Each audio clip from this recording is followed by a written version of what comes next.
Hello friends, Del Ballou here. I am back at my art table today, and I'm going to be actually doing a watercolor,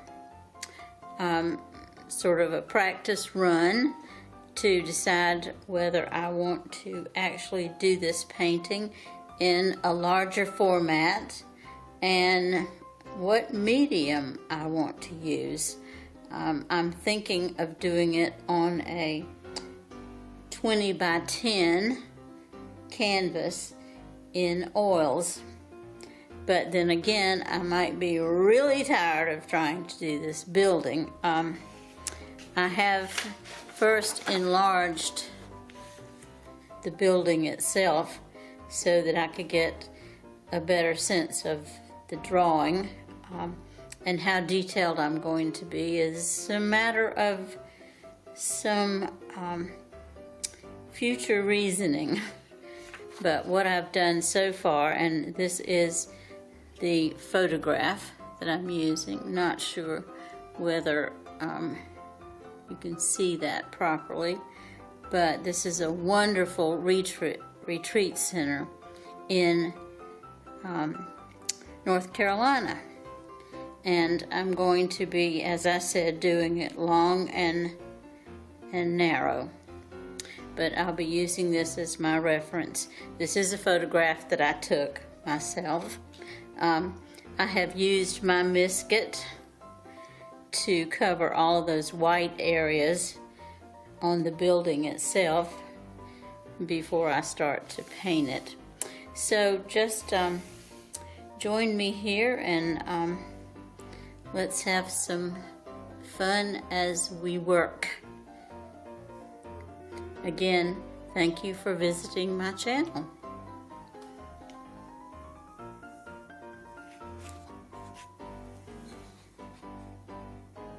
I have my paper taped down in the slanted position because that's more natural for the way I work.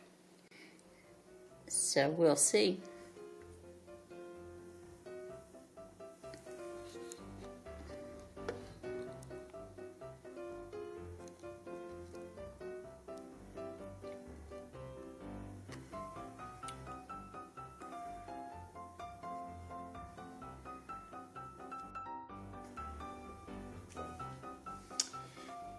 Okay, I'm going to begin working on the building, because if the building goes wrong, I'm not going to waste any time on the rest of this painting.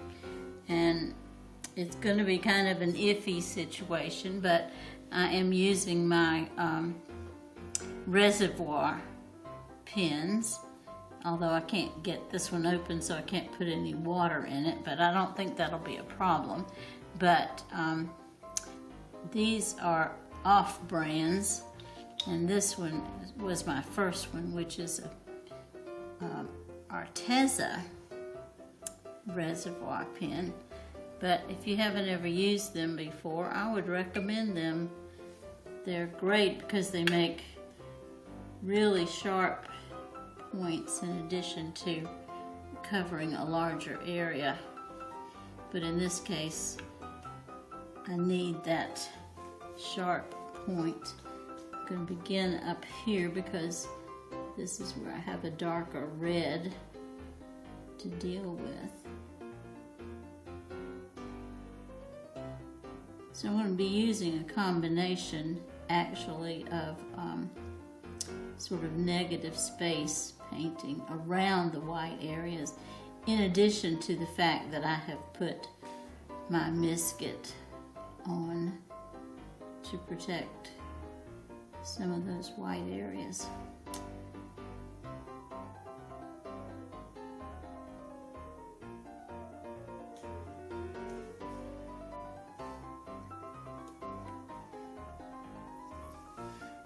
I'm actually enjoying working with my phone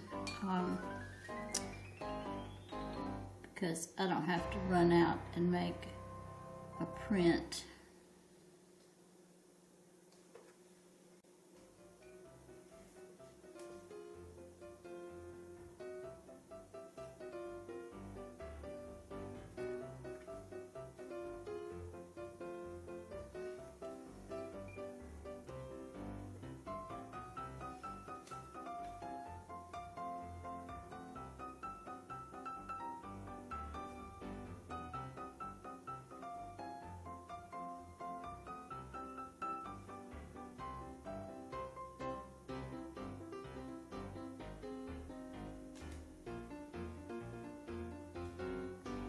negative space painting, for the most part, is really painting around an object, and by painting the negative space, I'm actually defining the object. So that's where I'm going with part of this.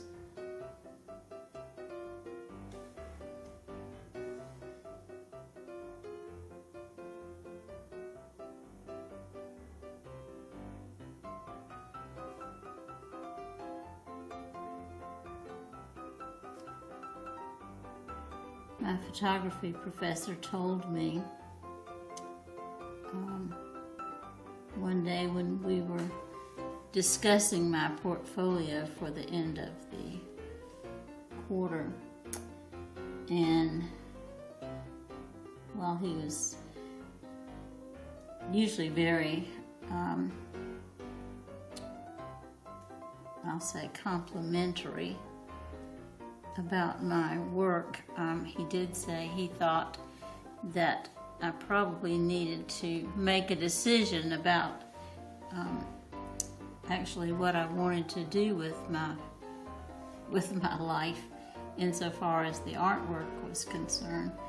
And when I mentioned this to one of my friends, she said, well, that would be perfectly boring, and I agreed with her. So if you've watched any of my videos, or if you have seen my paintings on my website, you know I did not take his advice. I not only work on a variety of media, but my style is very eclectic. I guess that's a good word for it, eclectic.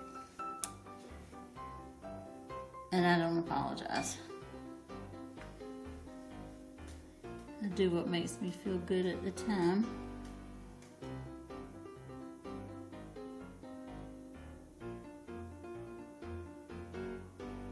And I can tell this misket is probably going to cause me some problems along the way until I remove it, and I'll have to go over some of these areas. The brush that I use is not really very good for making tiny marks.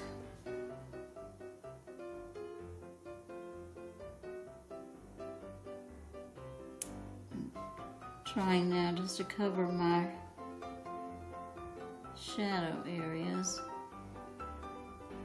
knowing this is not going to be dark enough, even so.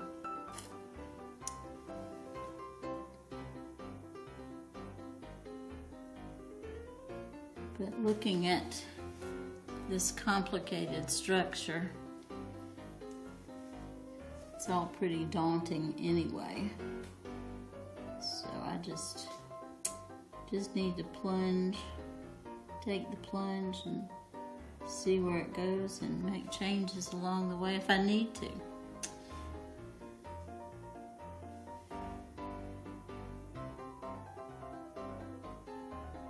So that's what I'm up to right now.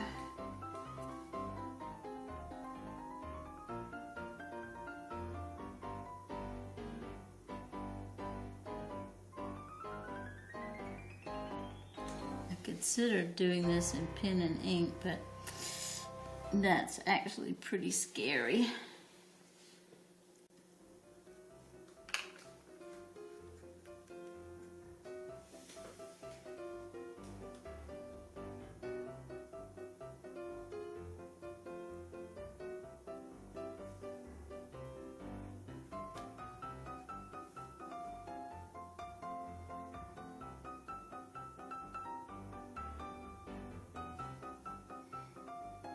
Most of my watercolors are Winsor and Newton, just because those are the ones I bought initially.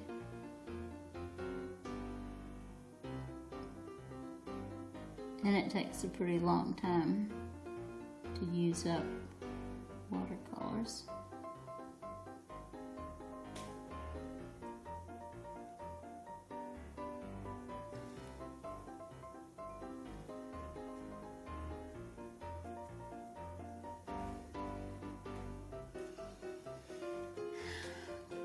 I do keep losing my photograph, but at least while I have it in my hand, I can tap it when I need to.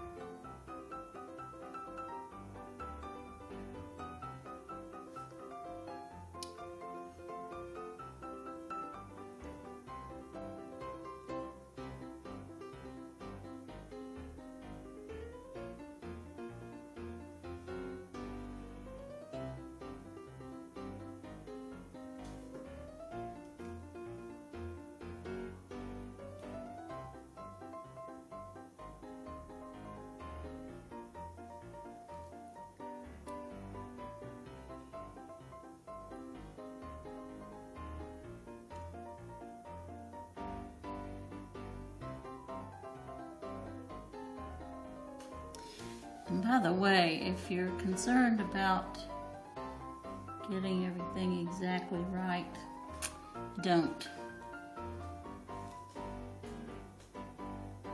Because except for your being able to go back and look at this video and see what I'm painting from, you have no clue whether I'm doing it exactly right. And I'm sure I've left off a few lines here and there.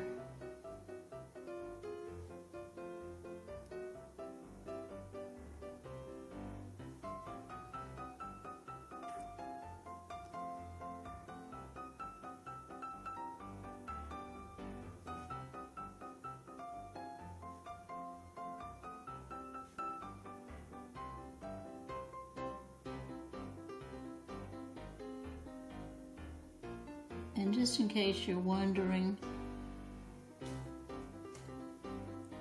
artists can't draw straight lines either without a ruler. Sometimes I do better than others.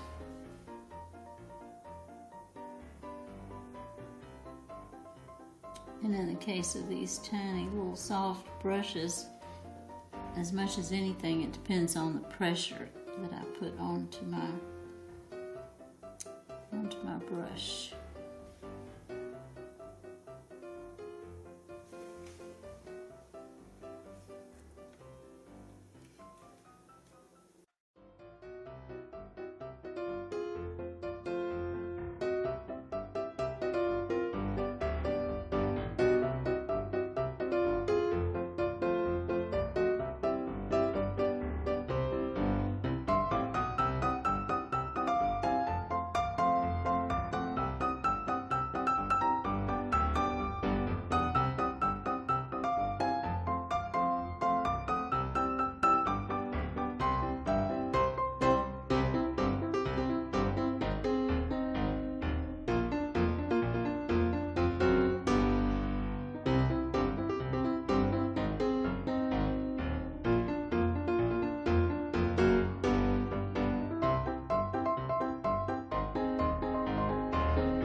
Well, I have removed the misket just on the building in this section right here. One thing I have done off camera is to straighten up some of the edges and correct some of the messy things that the misket is apt to leave in the way of edges. Still have lots more to do, and I'm going to be working on the waterfall next and finish up some other details, and then I'm going to call this done for the time being. But the building's looking a lot better. Still not perfect by any means, but I don't usually consider things perfect anyway, and it is a painting, and in this case it's a practice run for something else, but I've learned a lot. Just want to mention that this window right here is not off center because I put it that way, but it's actually that way in reality. And so I'm going to be about my business now. I'm going to speed this video up so that I can get on with the completion of the painting and the video. So stay with me. I'll be right back.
Well, I'm finished with this watercolor sketch, and I think I'm ready to do the oil painting, and I'll be back in another video to show the demonstration of that painting. And for now, there is one other thing I'm going to do. I have some white gouache, which is a watercolor, and I'm going to go over my waterfalls and try to give them a little more texture. But I'm pretty satisfied with this rendition of the living waters, and I hope you'll join me for my next little venture into painting. Thank you so much for visiting my channel. Please like, share, comment, and please subscribe to my channel. Thank you and goodbye.